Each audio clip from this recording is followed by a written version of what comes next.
საქართველოს მოსახლეობა მეცხრე მოწვევის საკანონმდებლო ორგანოს ირჩევს. საარჩევნო უბნები ქვეყნის მასშტაბით დილის 8 საათზე გაიხსნა.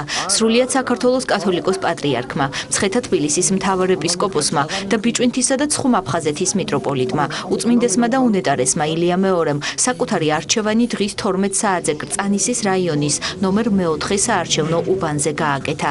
საქართველოს ეკლესიის საჭერო მკვლობელმა მოსახლეობას არჩევნებში მონაწილეობისკენ მოუწოდა. ქვეყანას სიმშვიდე უსურვა და ერი დალოცა. საქართველოს ეკლესიის მეთაური საარჩევნო უბანზე მღვდელმთავრებსა და სასულიერო პირებთან ერთად მიბრძანდა. მთელ საქართველოს ულოცავ ამ ღირსშესანიშნავ დღეს მე მოუწოდებ ყველას მთელ მოსახლეობას რომ მიიღონ მონაწილეობა არჩევნებში. ღმერთმა დალოცოს საქართველო. აღნიშნულ უბანზე სულ 1364 ამომრჩეველია რეგისტრირებული. როგორც კომისიის წევრები ამბობენ, პროცესი მშვიდ გარემოში ექსცესების გარეშე მიმდინარეობს. ჩვენი უბანი გაიხსნა 8 საათზე, პირველი ამომრჩეველი მოვიდა 8 საათზე, ეხლა თითქმის 12 საათი სრულდება და ყველაფერი მშვიდ გარემოში მიმდინარეობს. ამომრჩეველთა რაოდენობაც ნორმალურია. როგორც ცენტრალურ საარჩევნო კომისიაში აცხადებენ, არჩევნებზე წელს მოსახლეობის აქტიურობა იგრძნობა. დღის 12 საათისთვის რაოდენობრივმა მაჩვენებელმა 695,000 ამომრჩეველს გადააჭარბა. მოსახლეობას საკუთარ არჩევანს უკეთესი მომავლის იმედით აკეთებს. მომავალი საქართველო გარწმუნებული და კარგი იყოს და თქვენ ახალგაზრდები კარგ ცხოვრებაში განახოთ და ყველა მშვიდობა და სიკეთე და ძლიერი საქართველო. ახალგაზრდები ბედნიერი რო იყოს. შეცვლა მინდა განათლების კუთხით, იმიტომ რომ მე თავად ვარ განათლებაში ჩართული და ეს როგორ გითხრათ, აი პირადი ჩემი ინტერესია.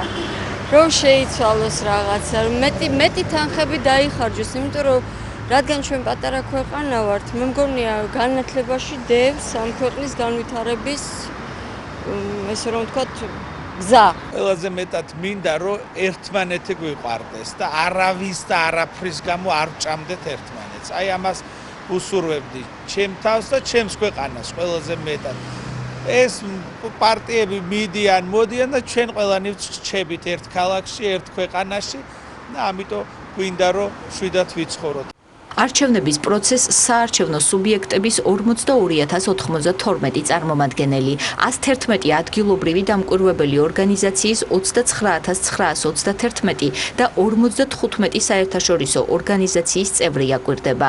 საარჩევნო პროცესს 184 მედია ორგანიზაცია აშუქებს. აღსანიშნავია, რომ 24 საათის განმავლობაში მუშაობს ცენტრალური საარჩევნო კომისიის სატელეფონო საინფორმაციო ცენტრი, რომელსაც რაიმე სახის დარღვევისა თუ გარკვეული ინფორმაციის შეტყობინების მიზნით ნებისმიერ მოქალაქეს შეუძლია მიმართოს.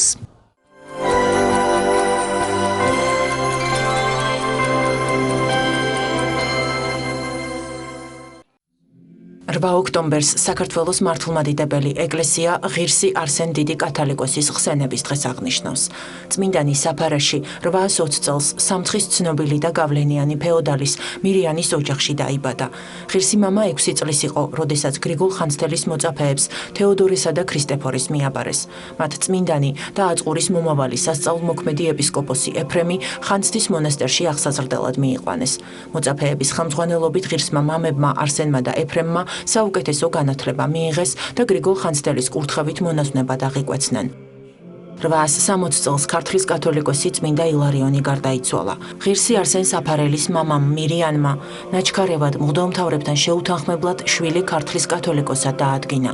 არსენის კათოლიკოსად გამორჩევის მართლზომიერებასთან დაკავშირებით საეკლესიო კრება იქნა მოწვეული. კრებაზე მამა ყოველთა მეუდაბნოეთა გრიგოლ ხანძთელმა ყველა დაარწმუნა, რომ მიუხედავად მირიანის თვითნებური ქმედებისა, არსენის გამორჩევა მისი პირადი თვისებების გამო ღვთისნებით მოხდა. არსენ დიდი კათოლიკოსი შესანიშნავი ჰაგიოგრაფი და ისტორიკოსი იყო. მან შექმნა უმნიშვნელოვანესი ისტორიულ-პოლემიკური თხზულება განყოფისათვის ქართლისა და სომხეთისა, რომელშიც სომეხ ქართველთა საეკლესიო განხეთქილების ისტორიაა გადმოცემული. წმინდანმა ასევე აბიბოს ნეკრესელის ცხოვრება და წამება აღწერა. წმინდა არსენ დიდი 27 წლის განმავლობაში საქართველოს ეკლესიას ბრძნულად განაგებდა. ის 887 წელს აღესრულა.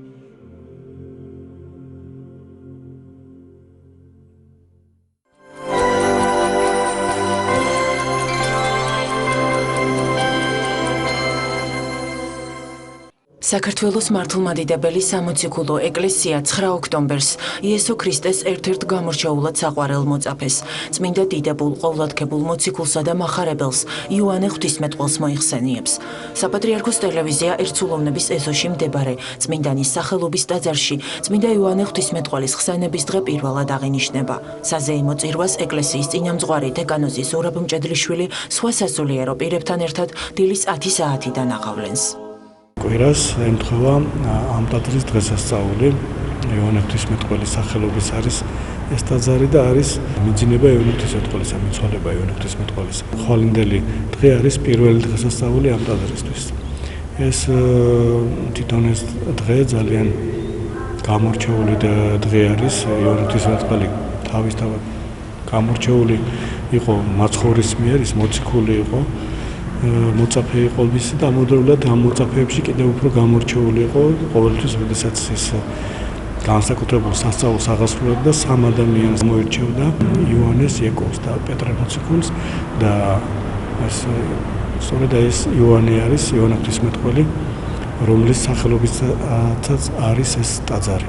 იოანე ღვთისმეტყველი გამორჩეული არის თავისი ნაწერებითაც, ვიცით რომ არის იოანე ღვთისმეტყველის სახარება, არის ეპისტოლეები, არის აპოკალიფსი, რომელიც მეორე მოსვლის ჟამზე აქვს აღწერილი, რომელიც არის განცხადება ღვთის განგებისა და მისი ცხოვრებაც გამორჩეული იყო იმით, რომ ის ბოლომდე მაცხოვრის გვერდში იყო, იმ პერიოდშიც კი, როდესაც მისთვის განაჩენი გამოქონდათ. იოანე ღვთისმეტყველი არის გამორჩეული წმინდანი, ძალიან დიდი წმინდანი. ყველა ერისთვის, ყველა ქვეყნისთვის, ყველა ტაძრისთვის და განსაკუთრებულად იმ ტაძრებისთვის, რომელიც არის მის სახელზე აშენებული. ასე რომ ეს ამ ტაძრისთვის არის პირველი და ძალიან მნიშვნელოვანი დღესასწაული. კარგი იქნება თუ დაესწრება ხალხი და მოილოცავს ამ ტაძარს.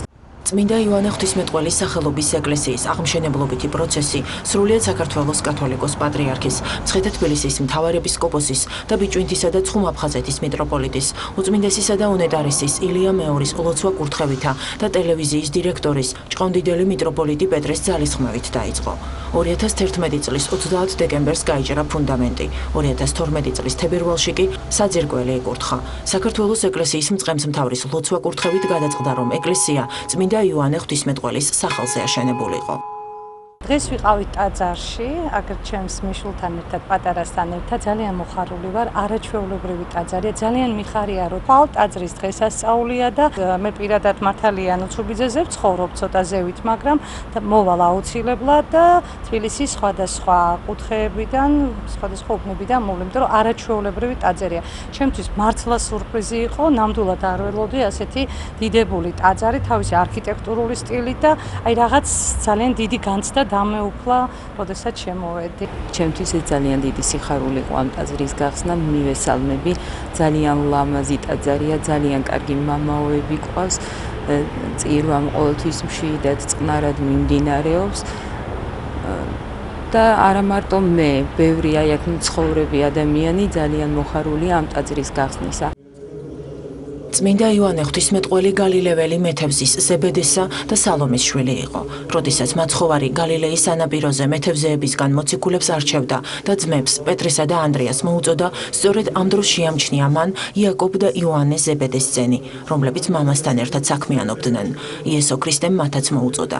ძმებმა იმ წამსვე დატოვეს ნავი და მაცხოვარს გაჰყვნენ.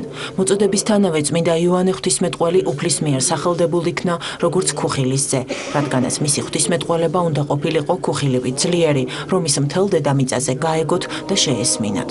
სულთან დაჰყვებოდა მაცხოვარს წმინდა იოანე და ისმენდა მისი ბაგეებიდან წარმოქმნილ სიბრძნეს. სწორედ თავისი სიწმინდისა და უბიწოების გამო წმინდა იოანე ღვთისმეტყველი მაცხოვრის საყვარელი მოწაფე გახლდათ. ის იყო სამიდან ერთ-ერთი მოციქული, რომლებსაც მაცხოვარმა ღვთაებრივი საიდუმლო ბევრჯერ გაუმხილა. როდესაც ქრისტემ იაიროსის ქალიშვილი გააცოცხლა, მან თავისთან ხლების უფლება არავის მისცა პეტრეს, იაკობისა და იოანეს გარდა. უფლის ფერის ცვალების მოწმეც ეს სამი მოციქული გახდა. გეციმანიის ბაღშიც სწორედ ისინი წაიყვანა უფალმა, რათა მასთან ერთად ელოცათ.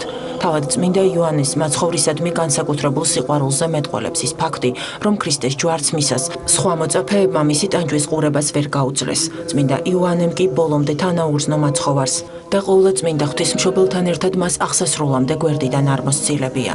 ჯვარზე გაკრულმა ქრისტემ სწორედ მას მიანდო ზრუნვა ყოვლადწმინდა მარიამზე, რომელსაც წმინდა იოანე ღვთისმეტყველი დედასავით უდიდესი პატივისცემით ეპყრობოდა მის წმინდა და დიდებულ მიძინებამდე. ამის შემდეგ წმინდა იოანე ღვთისმეტყველი თავისი მოწაფე პროხორისთან ერთად მცირე აზიაში გაემგზავრა. მან იქამდე ზღვაზე მოსალოდნელი საფრთხის შესახებ წინასწარმეტყველა. დღის 11 საათზე ამოვარდნელმა ქარიშხალმა ხომალდი დააზიანა და გადარჩენილმა მგზავრებმა ნაპირზე გაცურეს. მხოლოდ წმინდა იოანე დარჩა ზღვაში. პროხორე ამ ფაქტზე ძალიან დარდობდა და იძულებული გახდა გზა მარტოს გაეგრძელებინა. ის ერთ სოფელში გაჩერდა და დასევდიანებული ზღვის ნაპირზე წმინდა იოანეზე ფიქრობდა. ამ დროს ტალღამ გამორიყა ადამიანი, რომელიც სწორედ წმინდა მოციქული აღმოჩნდა. პროხორე ბედნიერებისგან ტიროდა. ისინი ეხვეოდნენ ერთმანეთს და გახარებულები ეფესოში წავიდნენ.